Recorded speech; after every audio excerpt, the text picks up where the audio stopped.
cause that we should and I suppose what needing to be forgiven. what I'm trying to do here is define what I mean by forgiveness, Yes. right?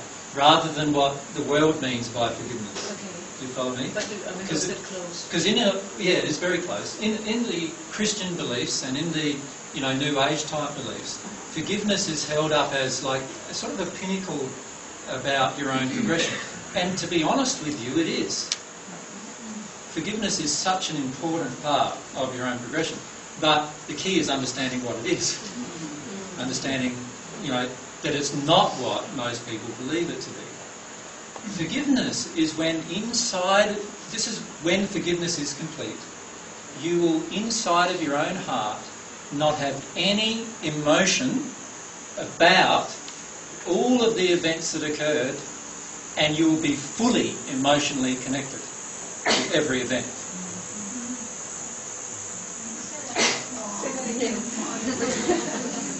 Forgiveness is when you are fully emotionally connected to every event that's happened to you throughout your entire life, and you no longer have any emotional hurt about any of those events.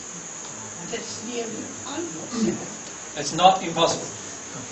It feels impossible, but it's not possible. Dennis? Okay, how does that relate to forgiving yourself? The same applies, actually. So you have to forgive all these other things before you can actually forgive yourself, or is it just related to the one topic? Well, they're all related to the same topic.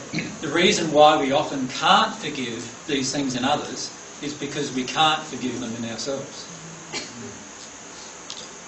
Because we feel so ashamed, or we're not willing to feel and process the emotions of shame, guilt, and all of those other types of emotions. So do we need to forgive ourselves first? Usually it's a process that happens concurrently. Oh, So that's personal and generational and... We're talking personal, generational, and everything. In the end, you will get to a point where every single thing... Well, you think about it. Where's God on the point of forgiveness? It has no meaning to God really in the end, because every single thing that's ever been done and ever will be done, God's already forgiven. Do you follow me? So you will actually get to that place too. It has no emotional signature in God. Do you understand that? Like God does not get angry with the murderer. Why? Free will. Well, he's got a heap of laws firstly that all correct it, and he's got free will. God's got no judgment about it.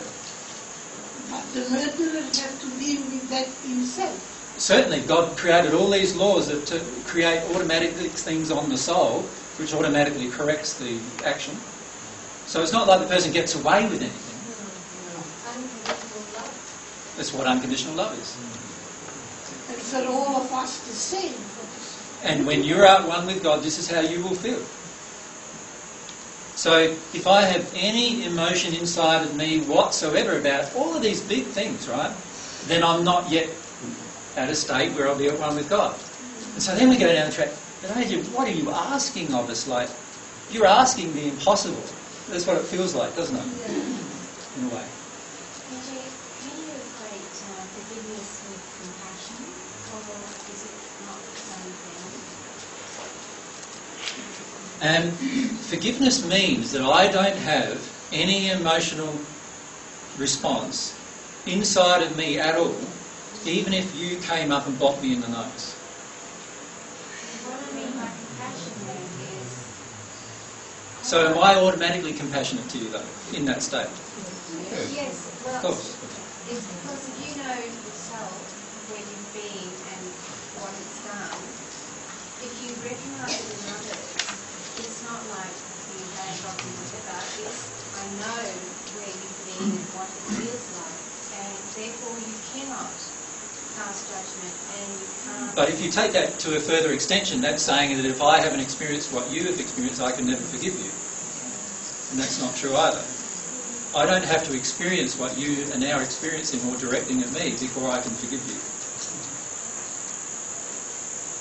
Does So that it's follow? not the same, it's not, you can't equate forgiveness with compassion, some other emotion. Compassion is a different emotion. The compassion certainly is involved in forgiveness, but the compassion is actually more involved in this emotion of mercy, which we'll talk about as a different subject a little later. Does everyone get to what I'm saying about forgiveness, though?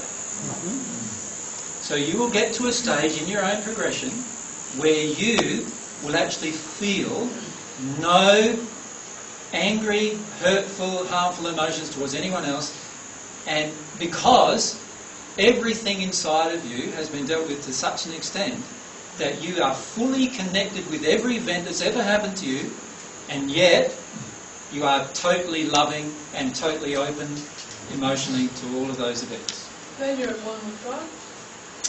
That will happen probably just before you're at one with God. And what we're doing is we're growing to that stage. Because when you get to that stage, nothing will trigger you. When you get to that stage, you know that there's nothing, in fact, that is actually happening to you. But you don't know that here. It's not an intellectual state.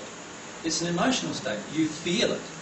You see, with all of these things, this is why it's so important, the emotion part is so important.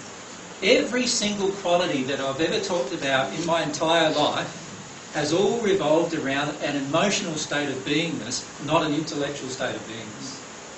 Right? So you cannot intellectually manufacture this state of forgiveness. You can think you have, but you won't have. Right? It's only when you feel it completely. So who of you feels angry in the face of that last week? Who was angry? I was angry. Right? We are not in a state of forgiveness yet. You'll get to a state where every single event is forgiven as it occurs. So somebody can come up, bop you in the nose, and that event as it's occurring. You'll even get to a state where you know it's going to occur, and you'll have already forgiven it. That's a very powerful state. It's very similar to Jesus. Yeah.